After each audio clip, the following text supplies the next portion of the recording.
Welcome to Quarantine Kids Storytime. My name is Jack, and today I'll be reading you Around the World in 80 Days by Jules Verne. Chapter 9, in which the Red Sea and the Indian Ocean prove propitious to the designs of Phileas Fogg.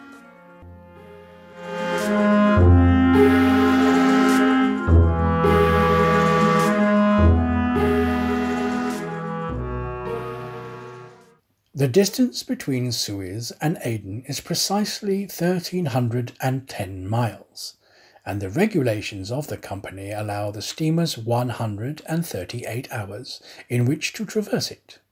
The Mongolia, thanks to the vigorous exertions of the engineer, seemed likely, so rapid was her speed, to reach her destination considerably within that time. The greater part of the passengers from Brindisi were bound for India, some for Bombay, others for Calcutta by the way of Bombay, the nearest route thither now that a railway crosses the Indian peninsula. Among the passengers was a number of officials and military officers of various grades, the latter being either attached to the regular British forces or commanding the sepoy troops, and receiving high salaries ever since the central government has assumed the powers of the East India Company, for the sub-lieutenants get £280, grenadiers £2,400, and generals of divisions £4,000.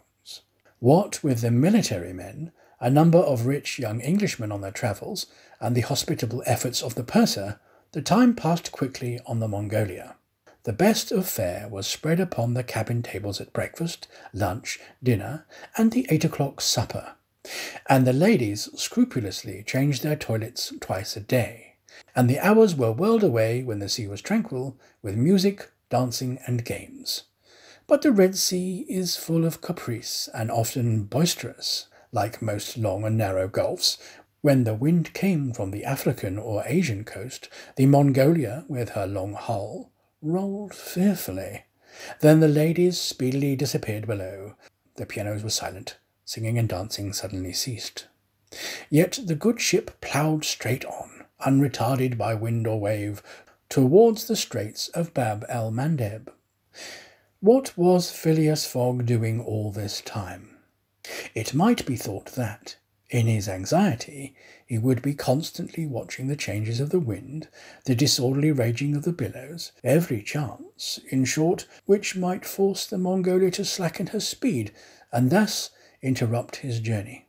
But if he thought of these possibilities, he did not betray the fact by any outward sign. Always the same impassible member of the Reform, whom no incident could surprise, as unvarying as the ship's chronometers, and seldom having the curiosity even to go upon the deck.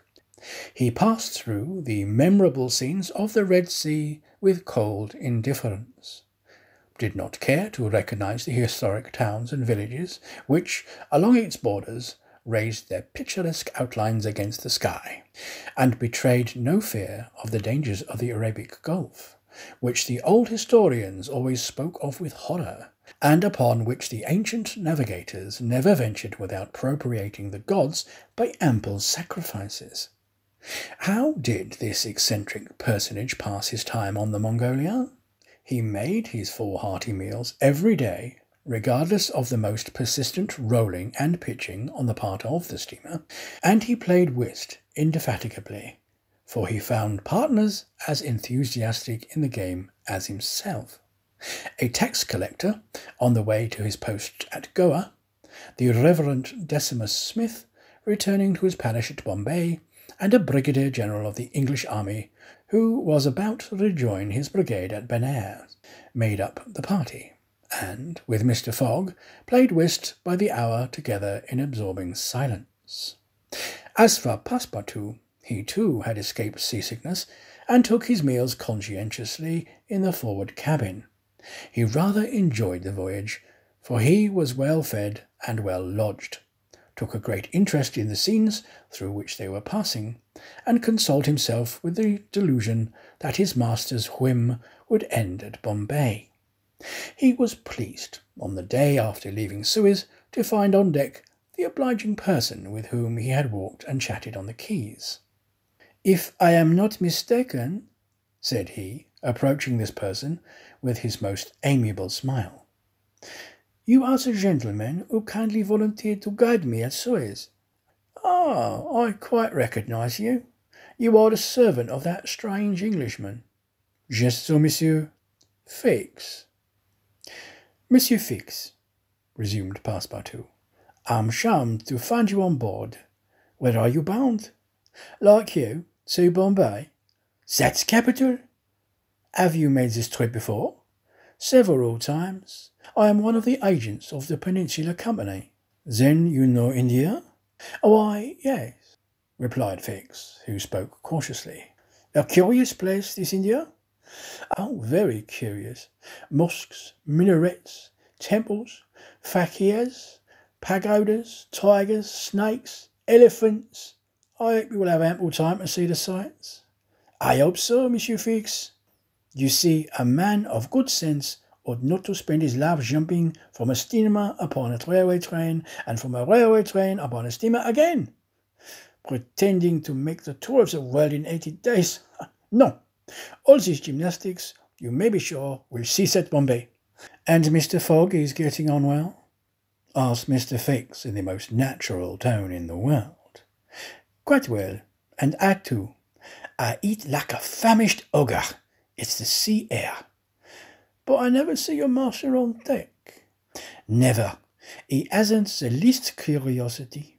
Do you know, Mr. Passepartout, that this pretended tour in 80 days may conceal some secret errands? Perhaps a diplomatic mission?" "Faith, Monsieur Fix, I assure you I know nothing about it, nor would I give half a crown to find out." After this meeting, Passepartout and Fix got into a habit of chatting together, the latter making it a point to gain the worthy man's confidence.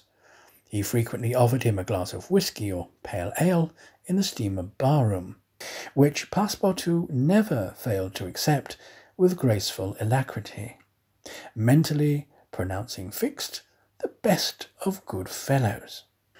Meanwhile, the Mongolia was pushing forward rapidly.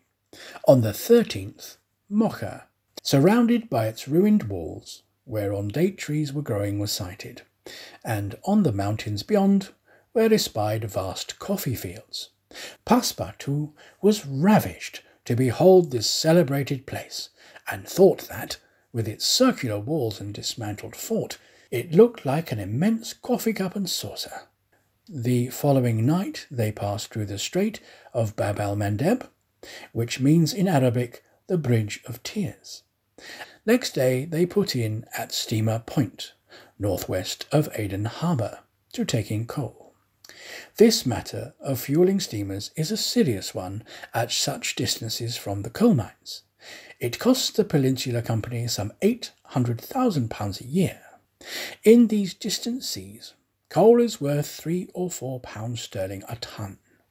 The Mongolia had still 1,650 miles to traverse before reaching Bombay, and was obliged to remain 4 hours at Steamer Point to coal up. But this delay, as it was foreseen, did not affect Phileas Fogg's programme. Besides, the Mongolia, instead of reaching Aden on the morning of the 15th, when she was due, arrived there on the evening of the 14th, a gain of 15 hours. Mr. Fogg and his servant went ashore at Aden to have the passport again visaed. Fix, unobserved, followed them.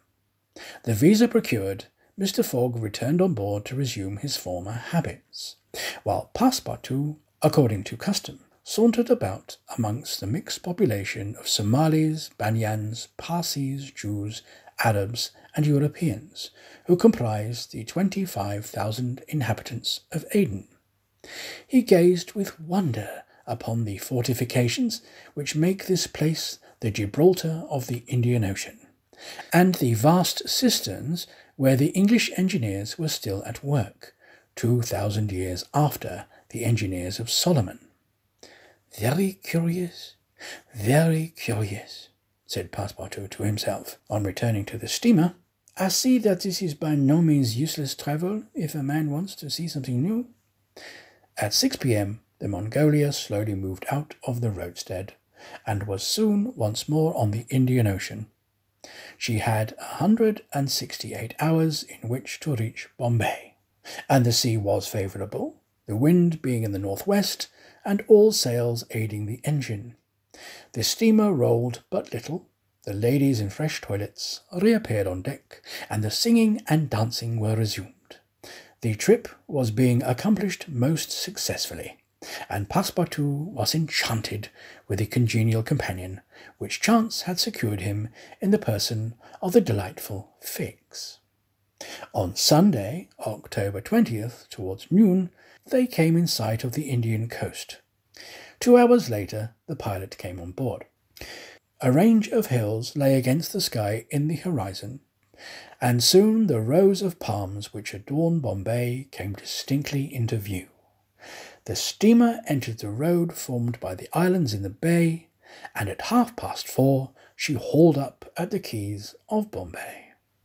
Phileas Fogg was in the act of finishing the 33rd rubber of the voyage, and his partners and himself having, by a bold stroke, captured all 13 of Trix, concluded this fine campaign with a brilliant victory. The Mongolia was due at Bombay on the 22nd. She had arrived on the 20th. This was a gain to Phileas Fogg of 2 days since his departure from London, and he calmly entered the fact in the itinerary in the column of gains.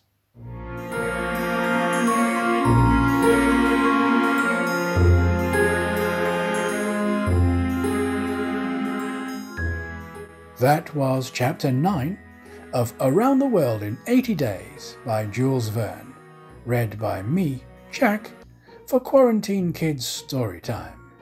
Join me again soon for Chapter 10, in which Passepartout is only too glad to get off with the loss of his shoes. Thanks again for listening, and goodbye.